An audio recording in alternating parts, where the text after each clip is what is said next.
Welcome to someone's favorite movie. I'm coming to you from the Pod Shack outside beautiful Bay City, Michigan. My name is Randy, and with me is my comrade in arms. I mean, he's played Papa Justifies Conjure of Sacrifice record more times than any human imaginable. His name is Tom Coe. What's up, sir? The thing is, if you play that record backwards, it actually gives you hidden messages from Christ. Oh, really? Tell me more. It does. What's old JC got to say? Be good to your neighbors, avoid nails, stuff like that. He sounds like a real square. He does. My God. What's going on with me? Absolutely nothing. However, I'm highly overjoyed because this time we're doing something completely different, Tom Coe. I'm very excited. It's the first time we're doing a listener request episode. Finally. Like finally. And I have to admit, I don't know if I would have watched one of these movies had it not been for the listener request, but I'm glad it came in. Yeah, same. I'm really excited about this. I am. We got to thank 703 Toyota Guy for recommending this episode's two movies, The Skeleton Key and Hard Candy. Very exciting. I don't think I would have seen... Well, I saw Skeleton Key when it came out in the movie theaters. And Hard Candy I knew about, but had never seen. So it was a treat. I was the exact opposite. I discovered Hard Candy, damn near 15 years ago when I was at my heyday at the Family Video. And I'd heard of the Skeleton Key, but it just looked like a vehicle for Kate Winslet, and it kind of slipped under my radar. That would be Kate Hudson. Or Kate Hudson. It's all Kates look alike. That's a Kate of a different feather, Tom Coe. Yes. You can't be mixing your Winslets with your Hudsons. Crying out loud. That's a rule of life. How have you not learned this in your 74 years on this planet? Well, you live and learn. Yeah. It's kind of like bases and alkynes. Just don't do it. Just don't do it. You live, you learn. My favorite Alanis Morissette song. But we're not here to talk about 90s alternative. We are here to talk about alternative movies. We always start this program with a little something called, because I can't come up with a clever title. So somebody do that for me, please, huh? We call this, What Have You Been Watching? And Tom Coe, I turn the tables to you. What interesting things have you been watching this week?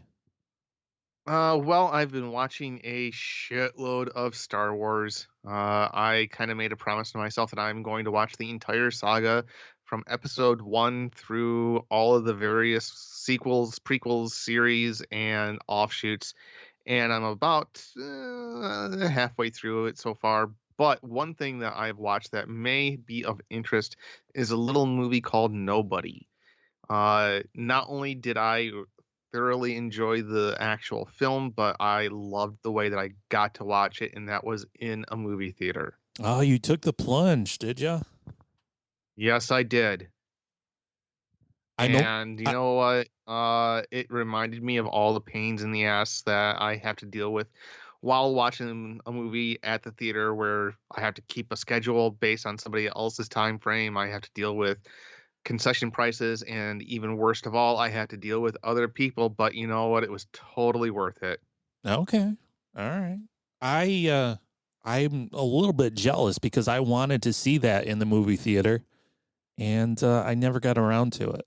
So how was it? I think it's still playing, at least around me, and I definitely recommend it. It's kind of, the only way I can really describe it is it's a suburban version of John Wick. Right. It's just balls to the wall action, ridiculous body counts, over the top violence, but it's also really funny. And it's got Bob Odenkirk playing a role that I never thought would be possible given his body of work. But you know what? He pulled it off very, very gracefully. That's awesome. That's one of the things that appealed to me, is the fact that Bob Odenkirk was playing like an action hero badass. I'm like, yeah, that doesn't suit him. That's why it's the perfect choice. Yeah. And honestly, after having watched the movie, I can't think of anybody I would rather have seen play that. Except maybe I could see maybe a 1980s era Martin Short playing that role. Oh, interesting.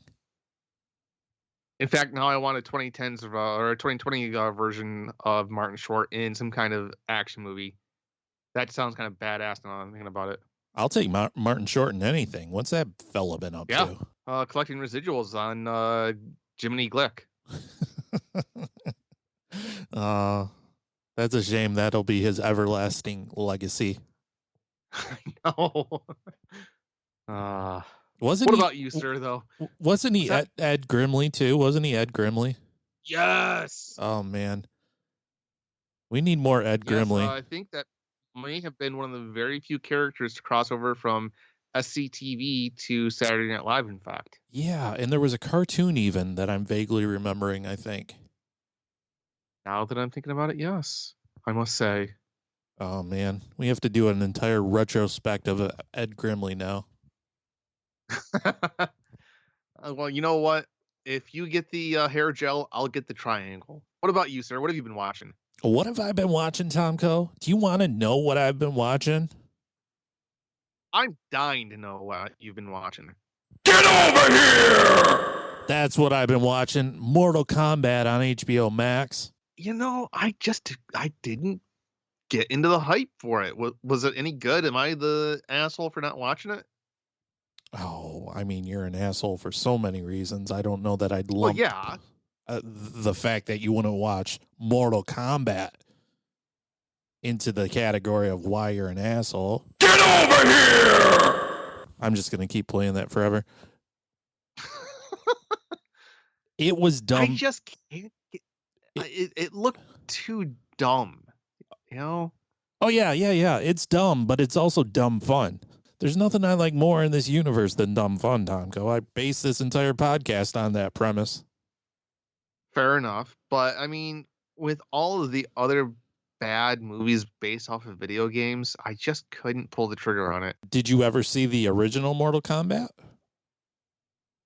No, it's got Christopher Lambert, and unless it's the first Highlander movie or the Greystoke movie, that's a bad sign. Fair enough.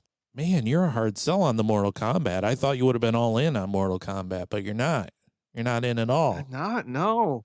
I just didn't have the hand-eye coordination for the arcade game, and I think that's why I didn't get into the movies. I get it. You can't pull off those special moves, can you? Fuck no, I can't. Who could ever remember all those moves? My God, you needed to. I know. It's like memorizing a locker con. This was a lot of... I had to have the janitor unlock me every time, so I didn't think I could bring him to the arcade legally. Man, what was your fighting game of choice, or did you never get into them? Does Double Dragon for the NES count? Absolutely, I love that game. You know, and then there's also Star Wars Master of Terra Sky. I think I may be the only person on the face of this planet that actually got a kick out of that game, as dumb as it was. I have no idea what you're talking about. Oh, I'll have to send you some YouTube links. Yeah, I guess. That sounds like some obscure relic from I don't know what. Hey, we're talking about, the glory days of the PS1, sir. Okay. No, I get it. Mortal Kombat is a lot of dumb fun. The plot makes no sense. The CGI is kind of wonky. But it was a lot of fun, I thought. I had a good time with it. They ripped some of the fatalities straight from the game into the movie, which I appreciate. It's really bloody and gory, which is cool. As it should be. Yeah. I mean, that was one thing the original was lacking. It wasn't super bloody or gory. For a game that based its entire reputation on being the first game to really have all this blood splatter and hearts being ripped out and whatnot. I mean, the original lacked all of that. This one delivers, including a fatality that I can't believe that they put on screen. But boy, was I glad they did. Okay. Yep. All right. Well, you know what? I have this coming Sunday off. I think I may have to check that out just based on that teaser alone. Yeah, and when you see it, you'll be like, "Oh, damn," and you'll know exactly what I'm talking about. The weird thing about it is they invented a protagonist strictly for the movie, which kind of was like, why would you do that? You have all these fucking characters from this game. You've got 11, 12, 13 games now and all these characters, and you made one up for this movie.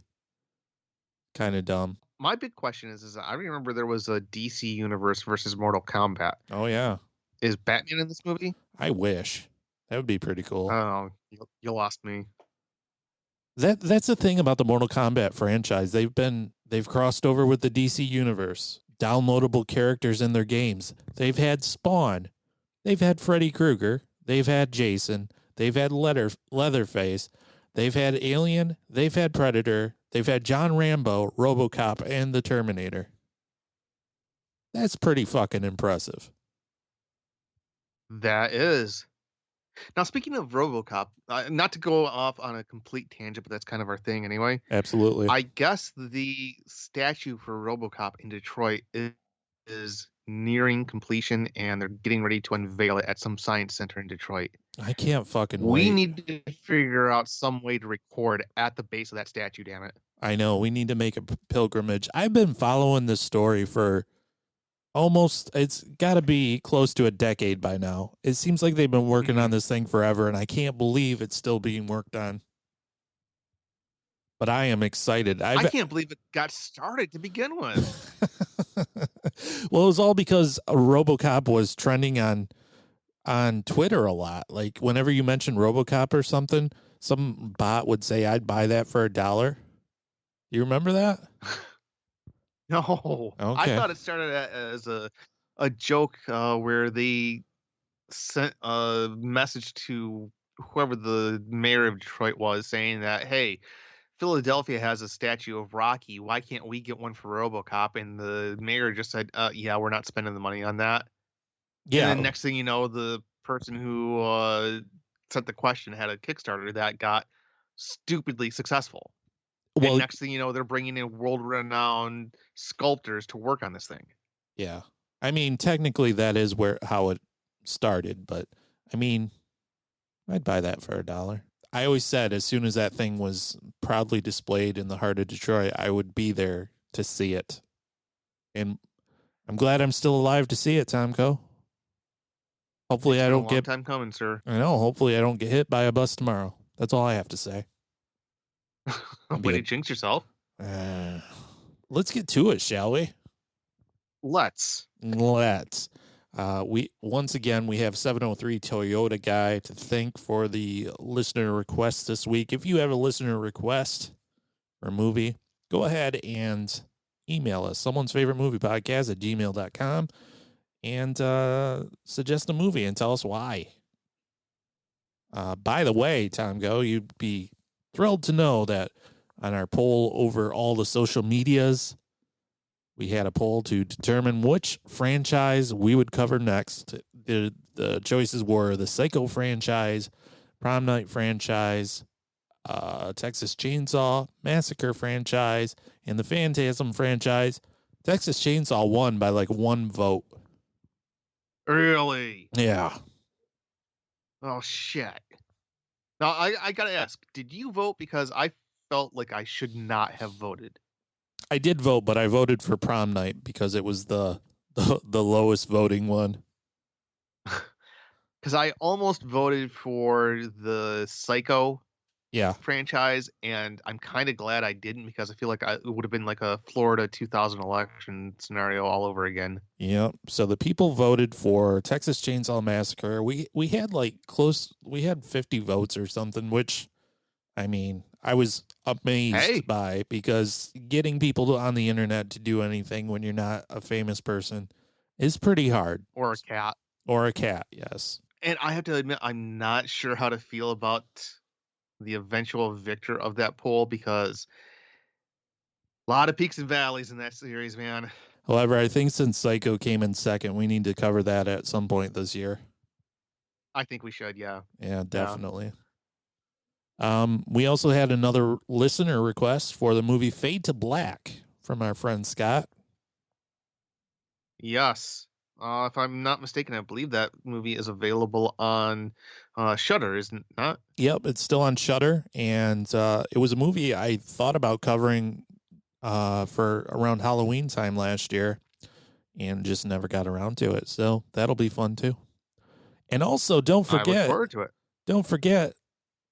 Thursday, May 20th, 9 p.m., live in living color. Me and Tom go on live stream for The Cure 5, raising money for cancer research. We're going to be talking about George A. Romero's vampire classic, Martin. A cult classic for sure. Okay. And it's one of those movies that deserves to be more talked about. Okay. I have not watched it yet. I'm excited. I did see a news. Yes, it's going to be what I think 1977 or 1976 is Martin. Yeah. So that's going to be fun. Yes, and I have to admit, when you sent me that link to say that they're going to be releasing it in 4K, I had just the biggest sloppy ass grin on my face. Yeah, that's pretty great. I love how all these old cult classics are being rescued and restored for, like, movies that were filmed in the grimiest condition are now spotless and Yeah, I immaculate. think it was like on 16 millimeters, so you're going to just see nothing but film grain. Yeah, But there's something fitting about that. absolutely. I saw this news story today, and I feel like it fits. On Shudder at the end of this month, no, in June, I believe, on Shudder in June, they found a lost George A. Romero movie from 1973 called The Amusement Park. Okay. And Shudder's going to have it streaming. All right. Interesting. I'm very excited. I don't know what this stupid thing is about, but boy. Yeah, I mean, I use the term peaks and valleys for Texas Chainsaw. I think the same could fairly be said about George Romero's filmography. But when he was at a peak, it was a damn fine piece of work. So anything that he did, whether I've seen it or not, whether I've heard of it or not, I'm going to give it a chance. So I'm looking forward to this. The official synopsis for the amusement park from Shudder says, an elderly gentleman goes for what he assumes will be an ordinary day at the amusement park, only to find himself in the middle of a hellish nightmare instead. The amusement park is a bleak, I hate it when that happens. haunting allegory where the attractions and distractions of an amusement park stand in for the many abuses that the elderly face in society. Interesting. Okay. Yeah, I'm in. I know. I am too. This sounds good. So just another reason to have a subscription to Shudder, folks. Absolutely. If you're not having Shudder, then I don't know what's wrong with you. If you listen to this and don't have a subscription to Shudder, you're listening to the wrong program. $8 a month, come on. Yeah, it's definitely worth the cash. It is. So worth it. So moving on. Which one do you want to talk about first? Skeleton Key or Hard Candy? I'll leave it to you, sir. You pick. Well, you know what? This was the first time I had seen the Skeleton Key, so let's go ahead and talk about that. Okay, perfect. Let's go.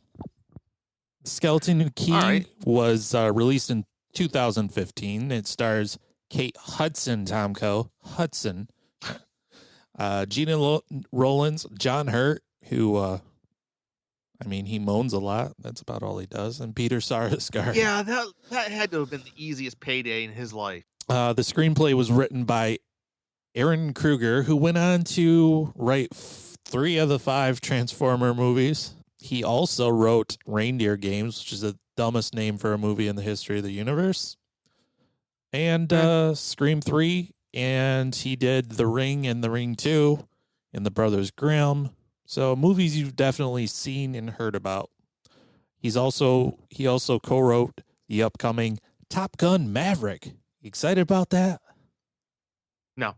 Yeah, me neither. No, I fucking hated that original Top Gun. Oh, you hated it. Hated it.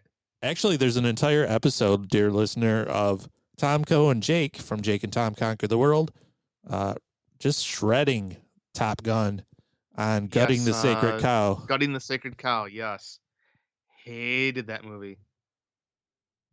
To me, it was just all sizzle and no steak is probably the most polite way I could think of to describe that movie. It's laugh out loud ridiculous when Playing with the Boys is blasting over the soundtrack and all the fighter pilots are playing volleyball half naked. It's like, what the hell is going on here? It was a more innocent time. They didn't catch the connection. I don't buy that. Yeah. Okay. Well, Not that there's anything wrong with it. not at all. Not at all. Well, the skeleton key takes place in New Orleans. Kate Hudson plays a hospice nurse who starts a job at some old plantation, and she's put in charge of John Hurt, who is nonverbal, seems to be catatonic most of the time. His wife said that he suffered a stroke, and that's why he needs constant care. And the skeleton key refers to the fact that Kate Hudson's given a key to the house, a skeleton key, which opens pretty much every lock in the house. Except for the mysterious attic. Can't go in the attic. Don't go in the attic. Whatever you do, don't go in the attic. Well, damn it, now I want to go in the attic. Exactly. Who wouldn't? And of course, Kate Hudson's a curious cat, so that's the first thing she wants to do. Like, what's in this fucking attic? I gotta see. And what follows is a whole secret mystery involving former, I think they were former slaves, were they not? Who lived in the house? Or servants, anyways. I don't know if the timeline matches up, because it was in 1920 that the quote-unquote incident took place. Okay, yeah, you're right. So I guess it would not match up. They were servants anyways in the house and used to babysit the kids. Servants named Mama Cecile and Papa Justify, which is just the greatest name. Yeah. It turns out that Mama Cecile and Papa Justify were involved in a little thing called hoodoo. You do. You remind me of the Babe. That was a Labyrinth reference, Tomko. Did you get that? No? I never saw that. Damn it, Tomko. Yeah, I've been chastised on my show for never having seen that movie. I should. You know, it's a Jim Henson movie written by Terry Gilliam from Monty Python. I should watch it, but I just never got around to it. You're really harshing my mellow tonight with all your refusals to watch things. So tell me, Tomko, what did you think of this wonderful film? Did you like it? Did you love it? Did you hate it? What did you think? None of the above. Okay. I thought that some of the shots were interesting. I thought the editing was actually probably the best part of the entire movie. But I don't know. It could have maybe used a rewrite prior to being shot, because there were a lot of instances where they were trying to convey information and they didn't do it in the script, so they just had Kate Hudson put it in through ADR. Sure. Yeah. Do you know what I mean? I'm talking about where she'll be walking down the hallway and all of a sudden a voice that doesn't match the rest of the Right. audio mix just says, Yeah. well, that door was locked. Yeah, that's always the worst part of my favorite version of ADR is in the movie we watched, Never Too Young to Die. And at one point, John Stamos' character is riding a motorcycle and these street toughs try to kill him. And Vanity is in her convertible and saves the day. And at the end of the whole kerfuffle, she's like, get in. And so he jumps into her car because why wouldn't you jump into Vanity's car? And they drive off. And then in ADR, you hear John Stamos saying, hey, what about my bike? In that exact tone. It's the funniest thing. And there was a lot of that in this movie. Did you notice that? Yeah, I definitely picked up on it a couple times. I hate that. It's always just jarring, I think. It was, and it's not enough to make me hate the movie. It just felt clumsy more than anything. And I have to be honest, this was a slow burn of a movie, a really super slow burn. And I don't know, I walked away from it. I loved the ending, but I think it may have actually been a better novel than a movie. Does that make sense? Okay, yeah. Yeah, I get that. Yeah, it was definitely a slow burn. Like I said, I saw it in the movie theater and I really didn't remember much about it. I certainly didn't remember the twist ending, which I also love, by the way. I was like, oh, that's fun. This was peak Kate Hudson, too. Like, this is her at her most popular, and she seems like so subdued in this movie. Yeah, she's one of those people who I actually really expected more out of their career because I want to say her first credit, if not her first major credit, was Almost Famous, which, bar none, one of my favorite movies, and she was just amazing in that. I think that she had, and probably still has the potential to be just one of the better dramatic actresses of her generation. And she just kind of went down the generic route. Everyone fell in love with her as Penny Lane and Almost Famous, and then she just started down the romantic comedy wormhole, and Hmm. that's no good for anyone. And it's a shame because she's a really, really talented actor, you know? Yeah. But uh, if it works for her, it works for her, I guess. Do you want to discuss the ending? Spoiler, spoiler. Yeah, we may as well. I thought that it was kind of, it kind of makes me wonder just how old the characters of Papa Justify and Mother, God, what was it? Mama Not Cecile. Isabella, Mama Cecile. How old those characters actually are, because it sounds like they have gone through at least 3 generations of people that they have sacrificed and taken over their bodies. Yep.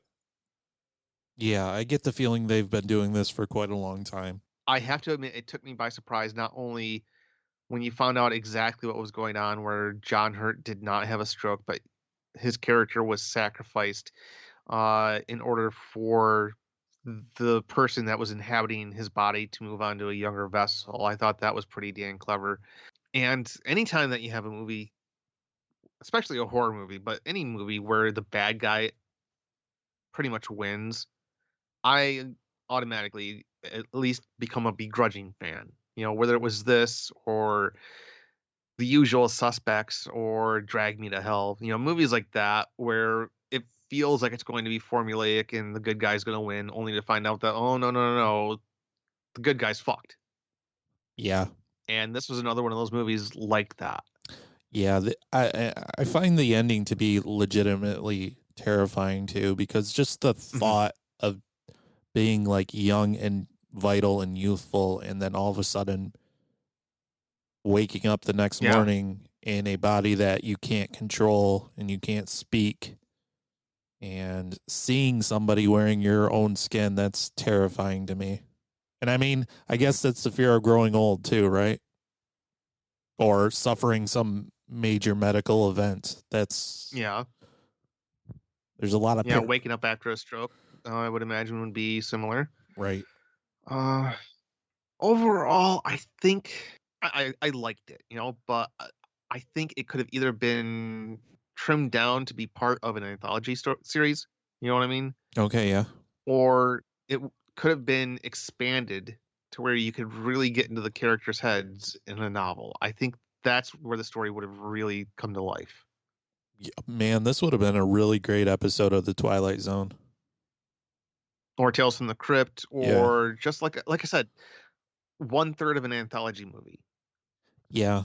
I did come away watching this and wondering if Jordan Peele had watched this, because I was wondering the same thing because I because definitely got the Get Out vibes. yeah, I mean, there are two drastically different movies in tone and Hmm. execution. However, the themes are still there, I think, Hmm.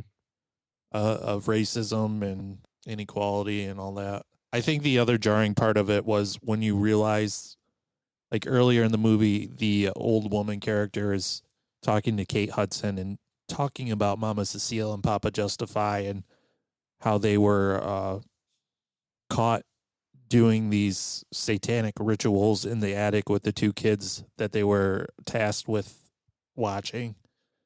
Hmm. And the white people in the house were outraged and lynched them and hung them right outside in the front yard.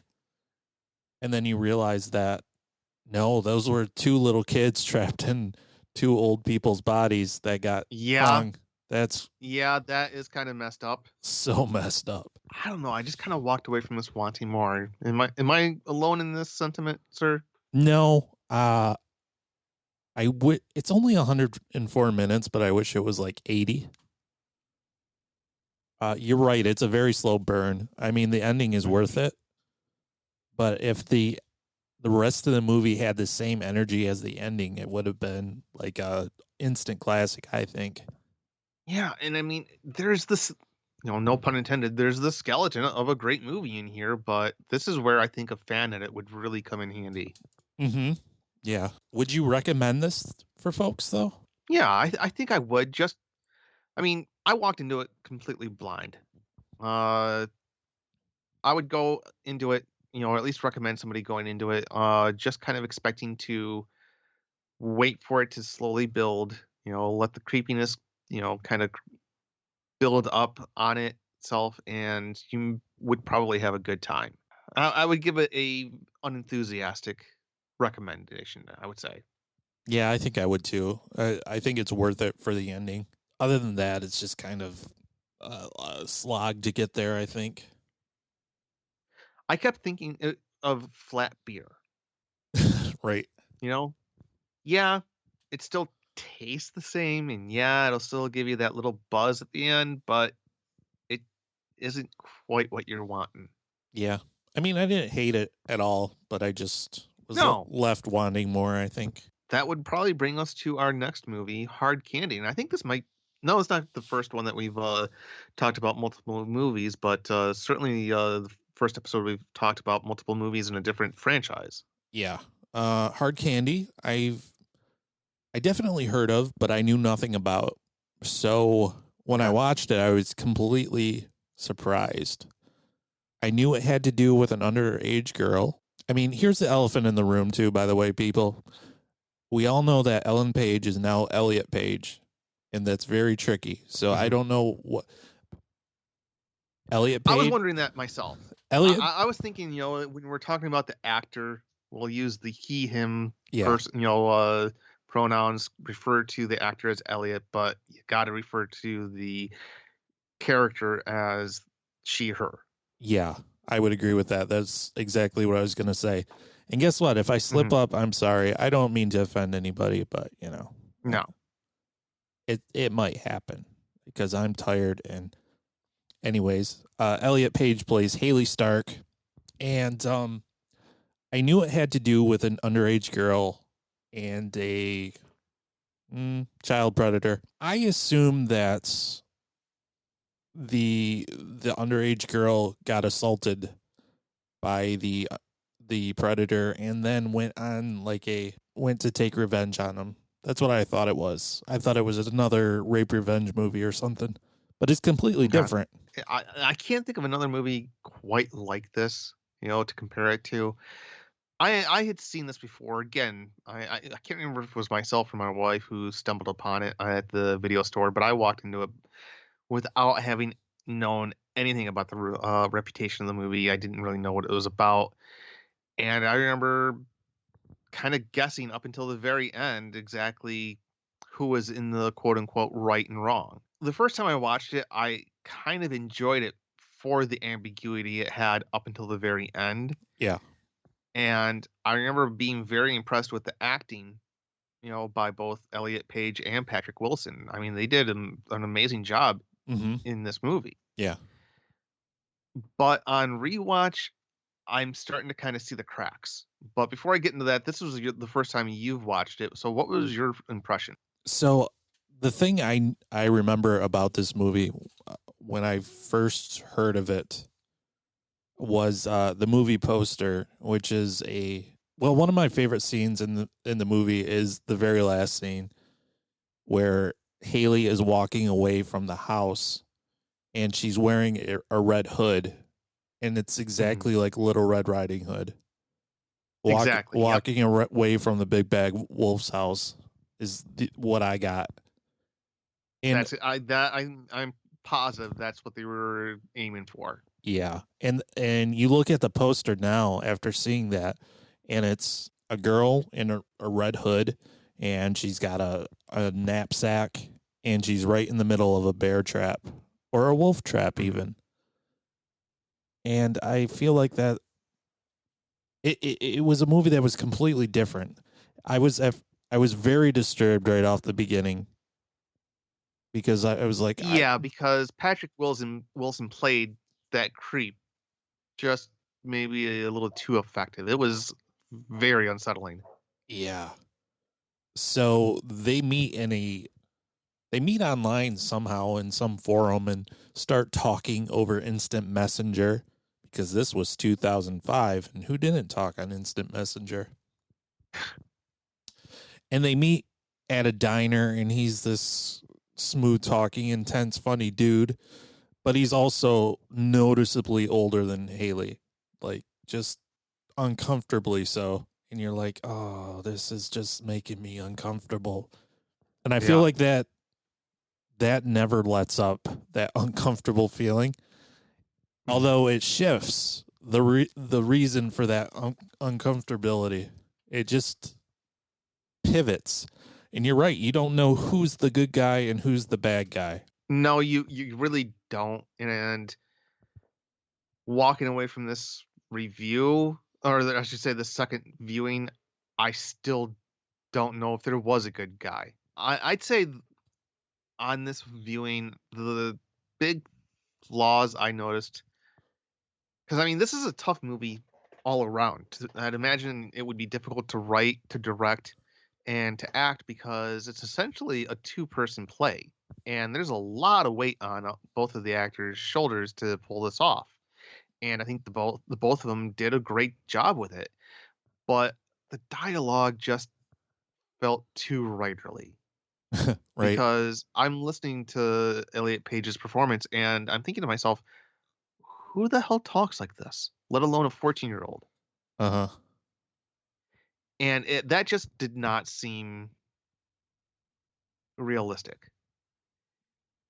The fact that the 14-year-old is this brilliant statistician who is figuring out every scenario well in advance, again, it's just kind of stretching the believability. But the thing that I thought was really kind of pushing it was you mentioned the differences in appearances between Elliot Page's character and Patrick Wilson's character, and he has at least a good 6 inches on Haley and at least a good 100 pounds, Yeah. and they're getting in a brawl, Yes. and this 32-year-old man is getting his ass kicked by a 102-pound 14-year-old girl.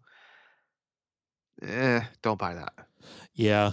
I thought that too. I mean, I suppose you could brush it off as being like, oh, well, he was drugged and okay, I guess. But at the same time, come on. Yeah, this is a guy who's fighting for his life. Don't buy it. You find out at the end of the movie, this isn't the first time that Haley's done this. Mm-hmm. The character targets predators, I guess. Yeah, pedophiles. Call them what they are. Yeah. And it seems like at a certain point, the screenwriter was just like, let's be shocking for just for shock's sake. Mm-hmm. So there's an entire extended sequence where she castrates him, and it's a very uncomfortable scene, just brutal all the way It felt around. like that was in, the second act was devoted to that sequence. It felt like. Yeah, and you're like, the movie must be over soon. That's the revenge. That's how he has to live his life for the rest of his life. Which, okay, that's their poetic justice. But it doesn't end there. It doesn't. And the ending makes it so that that scene was completely superfluous. It was just torture for torture's sake. And yes. Shocking for shocking's sake. And then it comes to find out that it didn't even really happen at all. I can't dismiss this movie because I thought the two actors did such a phenomenal job. But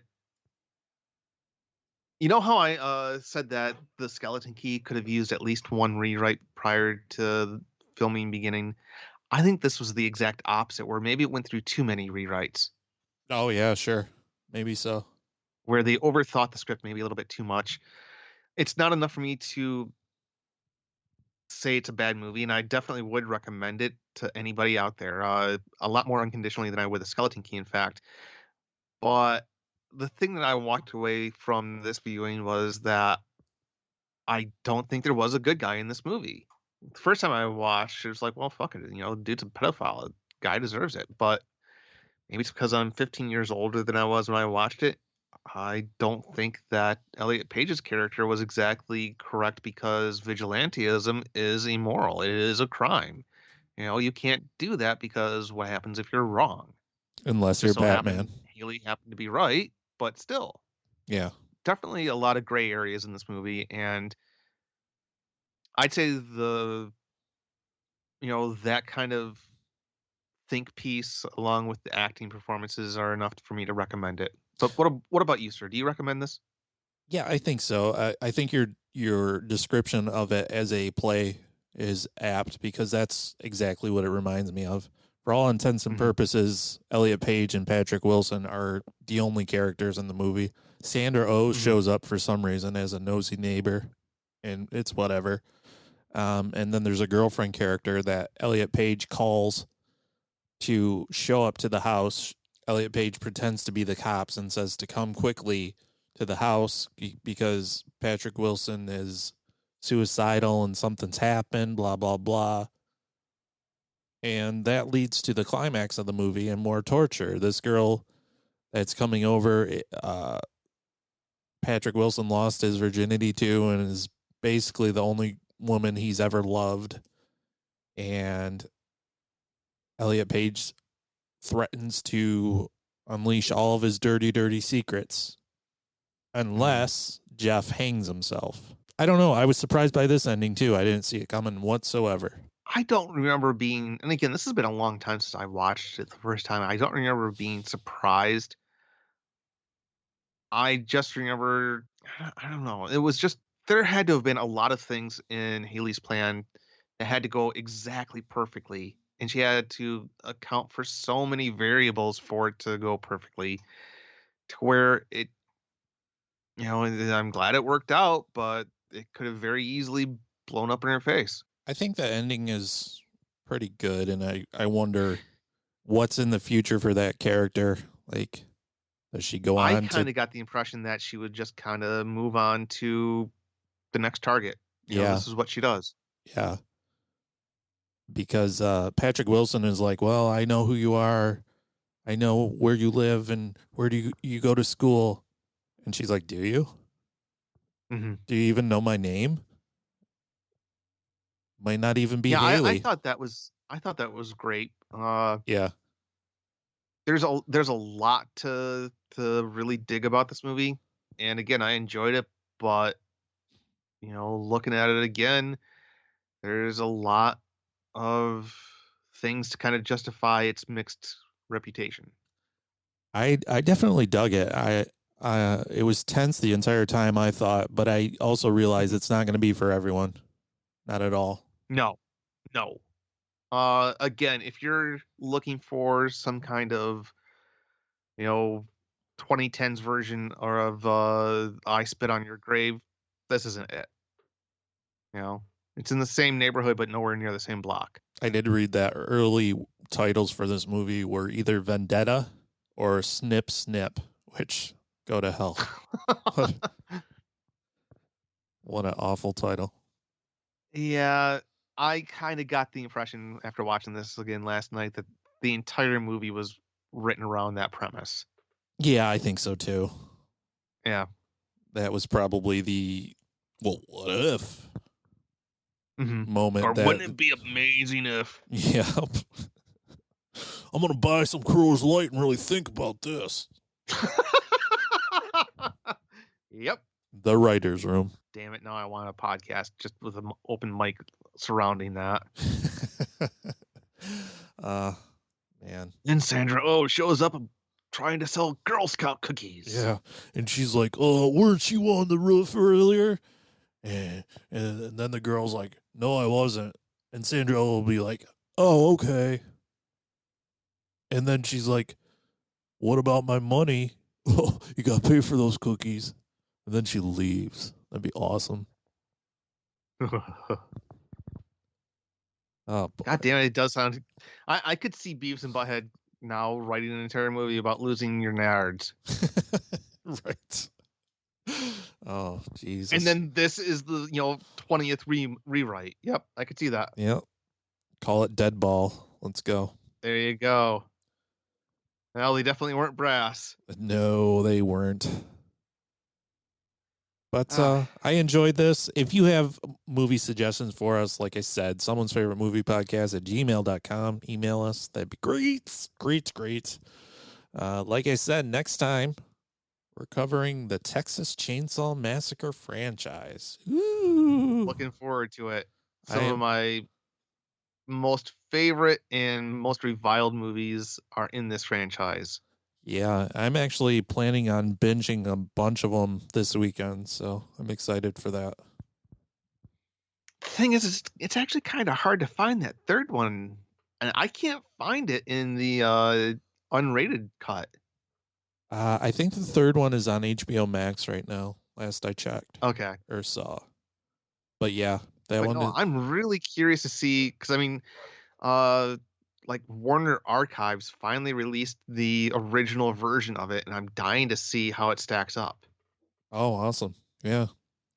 Yeah. I remember when Texas Chainsaw Massacre, The Next Generation, you could find it in any DVD dump bin for like $5. Mm-hmm. And now it's impossible to find somehow. You gotta Well, spend 20. I'm willing to bet that the agents of the two lead actors had something to do with that. Probably so, since they were Probably. featured prominently on that cover. Oh, yes. Yeah. But that's a tale for another time. Tom Cohen, where can the people find you, sir? You can find me on a little show called Jake and Tom Conquer the World, in which we talk about all kinds of things, such as comic books, movies, television shows, as well as whatever their stupid topics pop into our head. You can reach out to us on Twitter at The Drunken Dork and on Facebook at a little place called Jake and Tom Conquer the Group. But Randall, more importantly, where can they find you? You can find me on the Twitter at mretailslave, or a little podcast, a big dumb comedy show called Miserable Retail Slave. It's a big dumb comedy show. It's fun. You should listen. I think that about does it, other than reminding you Livestream for the Cure 5 is May 20th, Thursday, streaming live on Twitch. I'm going to be there for at 8 p.m. with Miserable Retail Slave, and back at 9 with someone's favorite movie, where we'll be covering Martin, and we might have a special guest too who we need to reach out to, right? Fingers crossed. We should probably do that this weekend, sir. I think so too.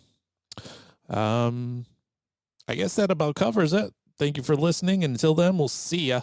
Bye-bye. See ya.